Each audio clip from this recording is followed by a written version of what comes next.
మనసు పొందేదమిప్పుడే, జీవిత మోసముల నుండి మరుగైన పాపములన్నిటిన్ హృదయము నుండి తొలగించేదం.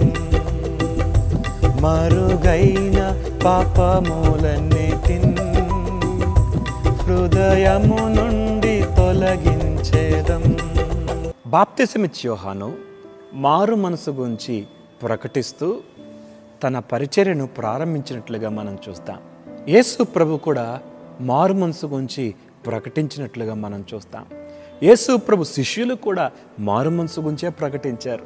అపోస్తలుడైన పౌలు కూడా మారు మనసు గురించి బోధించాడు. మారు మనసు పొందితేనే దేవుని రాజ్యంలో మనం ప్రవేశించగలం. ఎందుకు మార్పు చెందాలి అంటే, మానవుని హృదయం పాపపు నిలయంగా ఉంది. మానవుని తలంపులు పాడైపోయినాయి, మానవ ఊహలు పాడైపోయినాయి. వారు ఏ కులమైనా, ఏ మతమైనా, ఏ ప్రాంతమైనా, ఏ వర్గమైనా, ఏ లింగభేదం లేకుండా ప్రతి ఒక్కరూ పాపులే. బైబిల్ గ్రంథం చెప్తుంది, పాపం వలన వచ్చు జీవితము మరణం. ఆ మరణం తప్పించుకోవటానికి దేవుడు కులాన్ని మారండి అని చెప్పట్లేదు, మతాన్ని మారండి అని చెప్పట్లేదు. దేవుడు మారు మనసు పొందండి అని ప్రభు చెప్తాడు. మార్పు చెందండి.